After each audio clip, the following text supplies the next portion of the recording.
Swayam Prabha. Digital India. Educated India.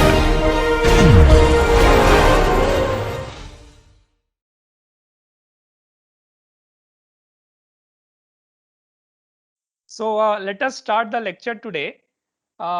In the beginning, I'll just be revising few of the things that we discussed last class.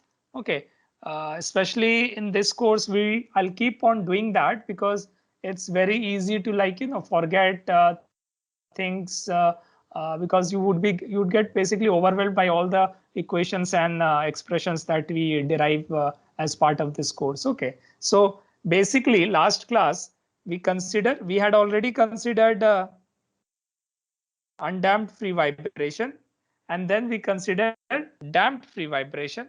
Okay, basically last class undamped free vibration, first we had discussed undamped free vibration. Okay, and then we also discussed free damped vibration.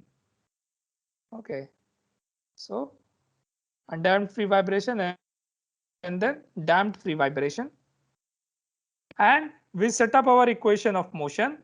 For undamped free vibration, there was no damping term, and of course forcing term was absent. And for damped free vibration, we had a viscous damping term and there was no forcing term. And for a given initial condition u0 and u.0 for both of them, okay, we try to derive the expression for the displacement response, which for this case was u0 cos omega nt plus u.0 sine omega nt. And for damped free vibration, it was basically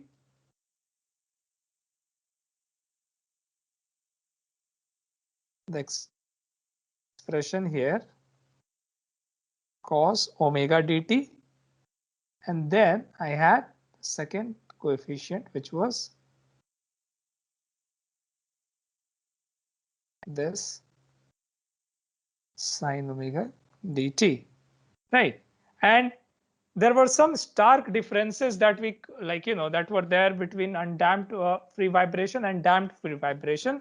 As we can see, undamped free vibration would have a constant amplitude.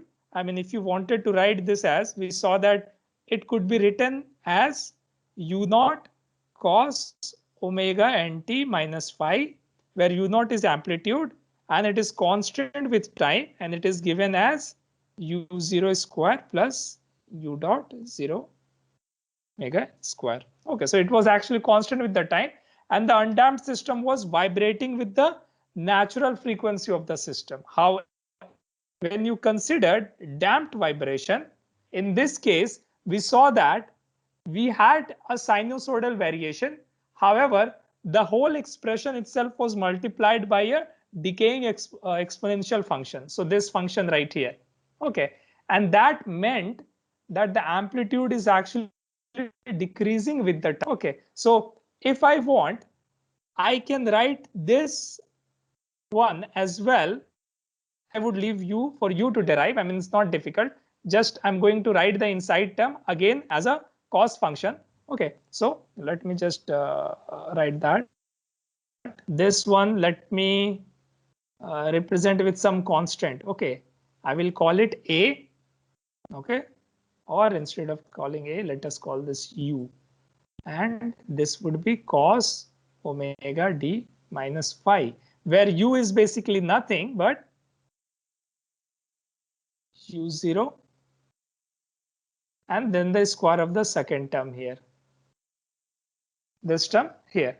So overall amplitude is actually this u0 e to the power minus omega nt times this u function here, which actually depends. So let me just write it like that. U I already know is this much, and this term is multiplied by zeta omega nt. So the amplitude is actually not constant, and it is decreasing. And the second thing is that the sinusoidal variation or the harmonic variation that you see is actually the system is not vibrating with the omega n now, it is vibrating with omega d. And we saw the relationship between the natural properties omega n and the property or the damped property is omega d, which was omega d was equal to omega n times 1 minus zeta square, where zeta is nothing but the damping ratio. Okay, and we saw the physical significance of zeta, okay, which represents the amount of the ratio of the damping with respect to the critical damping. And what was critical damping? The critical damping was the value at which your motion transitions from a oscillatory motion to a non-oscillatory motion. Okay, so we saw that when zeta was equal to 1, it was a critically damped system. And when zeta was smaller than 1, it was underdamped. When zeta was greater than 1, it was overdamped, right? So we considered zeta less than 1, zeta equal to 1, and zeta greater than 1. Okay, and we said that for most structural engineering scenarios, this is what we would be focusing on, right? So this is what we would be focusing on, and we also discussed some examples of the overdamped system, the retracted doors, like retracting mechanism in the door that we discussed. Okay, so this is basically where we left last class. Okay, now let us continue further. Okay, now if I wanted to draw the plot of both function, and we did it through MATLAB analytically as well as through MATLAB, we can say that, for example, in this case, let us say this is u of t and this is t. Okay, we saw that an undamped system will have a constant amplitude. However, a damped system would have an amplitude which actually decreases with time. So it keeps on decreasing with time. And this one is constant. Okay.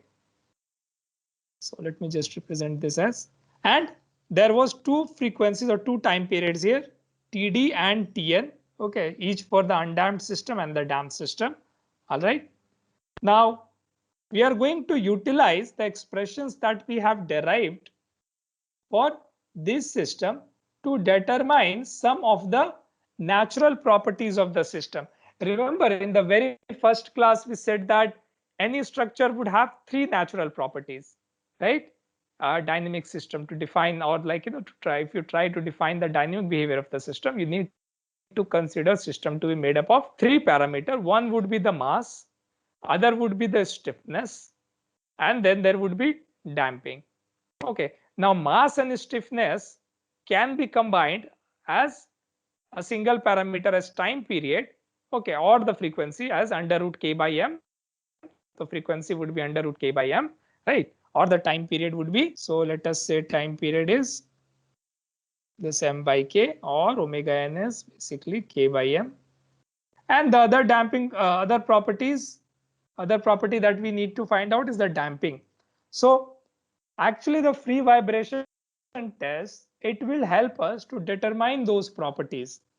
Okay, and let us see how do we do that, because it would be one of the important step to get these properties. For example, I'll give you an example.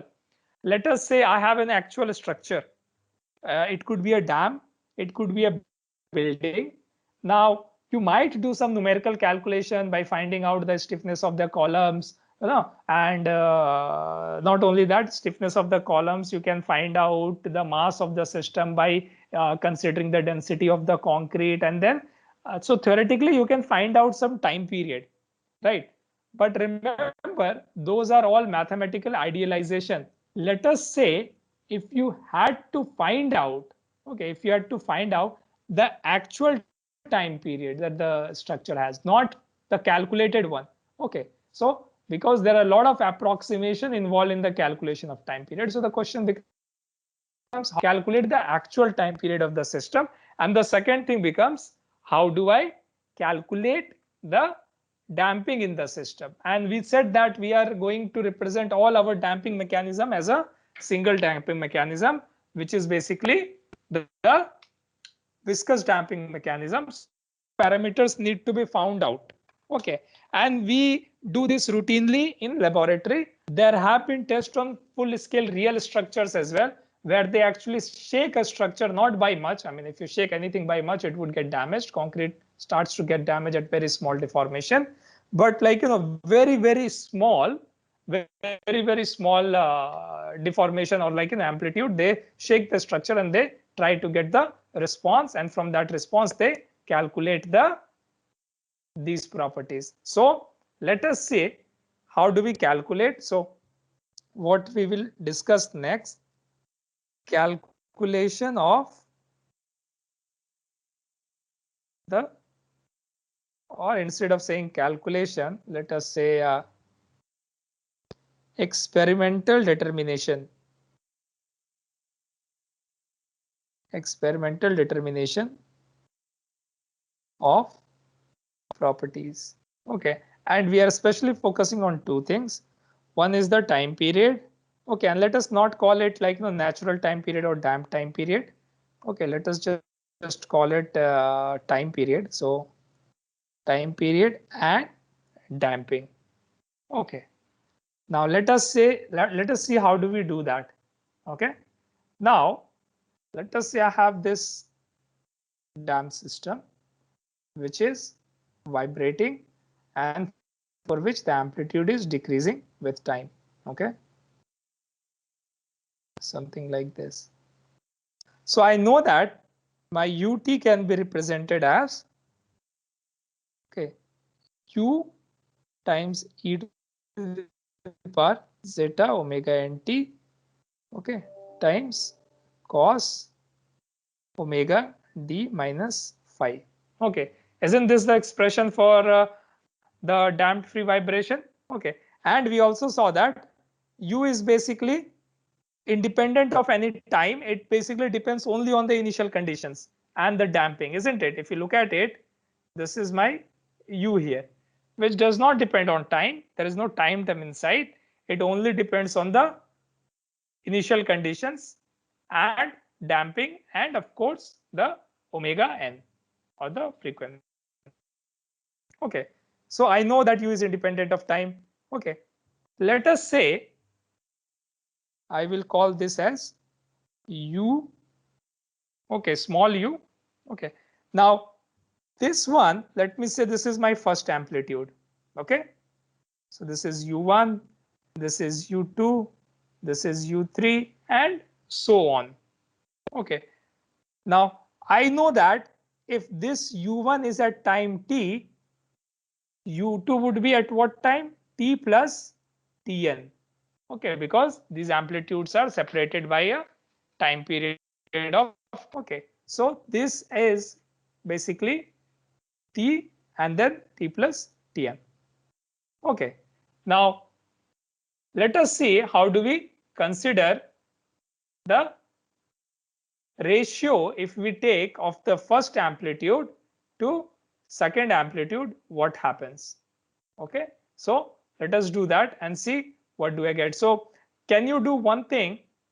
Can you take, or let us, if it's a damped system, maybe I should write this as TD because the damped system actually vibrates with the time period TD. So I know that U1 is my U of T, then UT would be U of T plus TD. And if I substitute it here and take the ratio U1 divided by U2, okay, what do I get? I will have U e to the power minus e zeta omega nt times cos omega d minus phi. This is ut, of course. Then ut plus t would be u e to the power minus zeta omega n t plus td, because now u2 is at time t plus td, and then cos would again be omega t plus td minus phi. Okay, this cancels off. If you take the ratio of the exponential term, it will become zeta omega n td. Okay, and this actually from the trigonometric identity, what is omega t? So this term inside would be omega t times td, which is basically what? This quantity is nothing but 2 pi, isn't it? Because td is 2 pi by omega d. Okay, so this becomes 2 pi plus omega dt, and I know that cos is periodic with the interval of 2 pi. So the denominator also becomes the same function. Okay, I can write as omega t minus phi. All right, this cancel off. So the ratio of this amplitude is actually constant. It is not varying with time. So whether you take u1 divided by u2 or whether you take u2 divided by u3, all of them are same. Do you see any time term here? No, it is not. You can see the time period, but time period is actually constant. So I can also write this as u2 divided by u3, u3 divided by u4, and so on.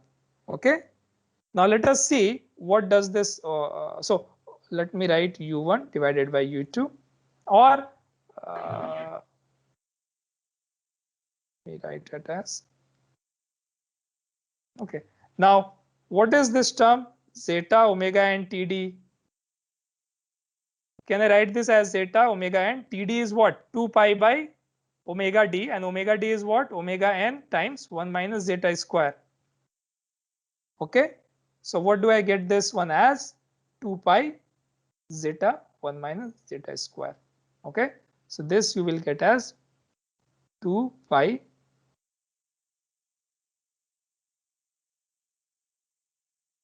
okay.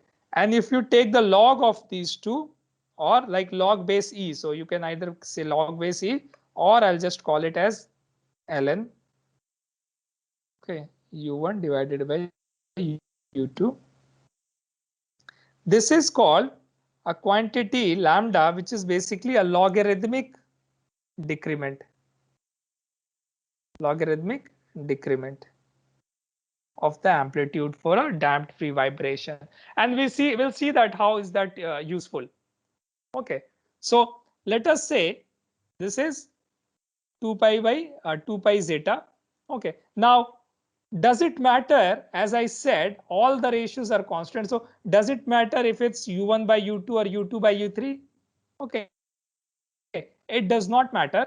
So I can write the same thing as delta as ln ui and ui plus 1.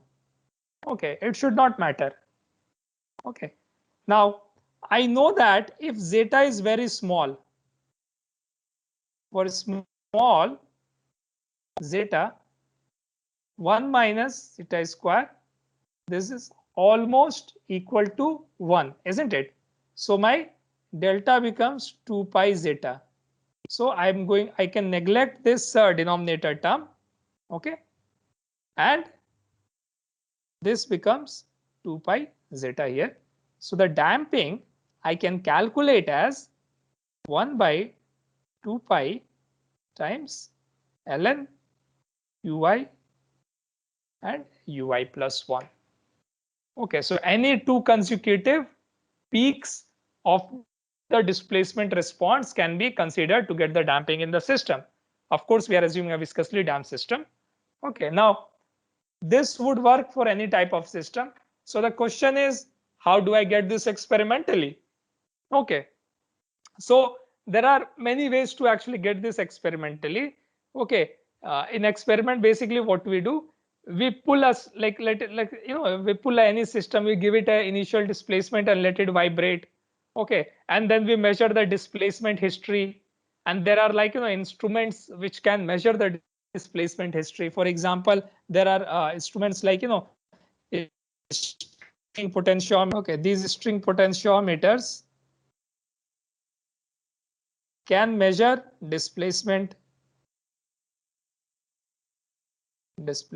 history. So this displacement history would be available to me, okay, from experiment. And if I have that available, then I can find out the damping in the system using the expression here. Okay. Okay. Let us do another mathematical extension of this one. Remember that usually our civil engineering structure do not have lot of damping. As I said, typical damping is 2%, 5%, at max 10% for any type of system that does not have added damping device. So the inherent damping is always less than 10%. Okay. Now for these type of structure, what happens? These consecutive peaks are sometimes very, very difficult to discern. For example, if it is like this, it is very close to like this, and then you try to calculate from just the consecutive peaks, then it is likely that your error would be higher. Why? Because you are including error in the reading here and error in the reading here that you read, and that would lead to very high error in the overall estimation of the value of damping. However, can I do one thing? Can I take, I've said that, like, the consecutive peaks decrease by the same amount. So if I take one peak here, can I take another peak, let us say after 10 cycles or 20 cycle, if I have those number of cycles available? So I have large difference between those peaks, and then utilize that to get my damping value. Okay, and how do I do that? Well, what I'm saying here, that I'm going to consider a peak, ith peak, let us say, and then consider another peak which is after j number of cycles. So I would write it as ui plus j.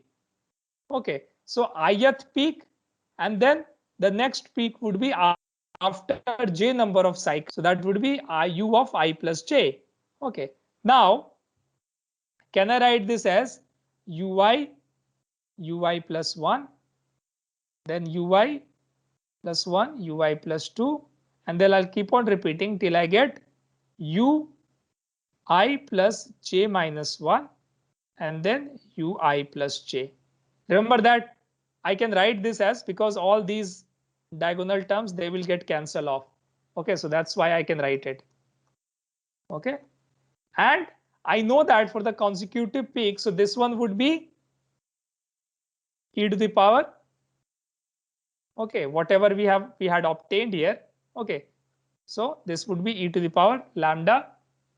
Okay, because this is what we are obtaining. So this is e to the power lambda, this is e to the power lambda, and this would again be e to the power, sorry, delta. I'm sorry. Okay, so this many, how many times would this be? This would be number of cycles between these two peaks here. So which is I plus j minus I. So j times. Okay, and it would get added up. So I will get e to the power j of delta.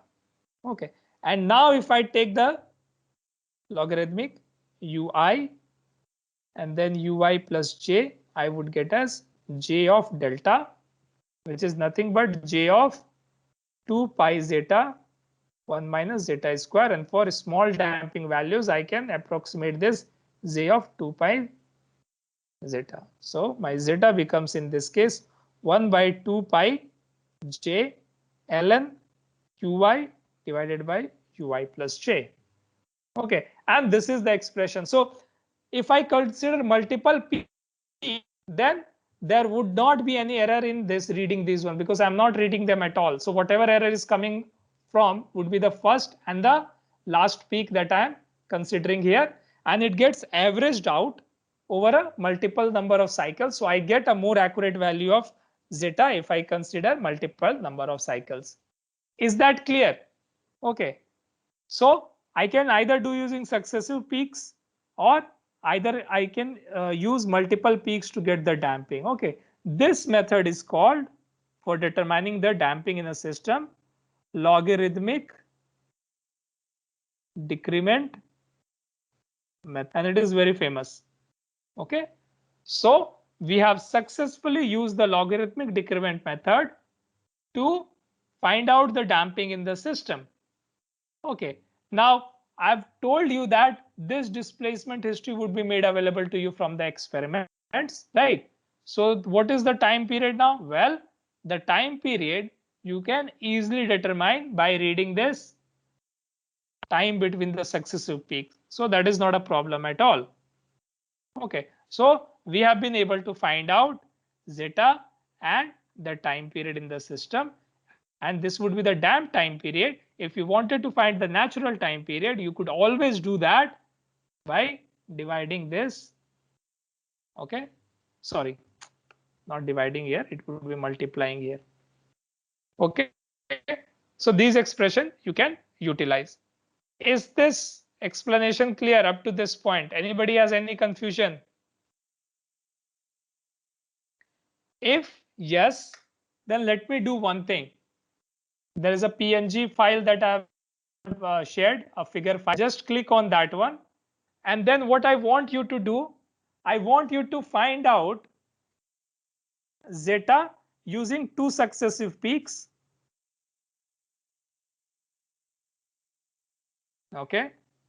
Then using, let us say, 10 number of peaks. I hope there are 10 number of peaks. So 10 number of peaks. Okay. And then you get me the damped time period. And then you get me the natural time period. Okay.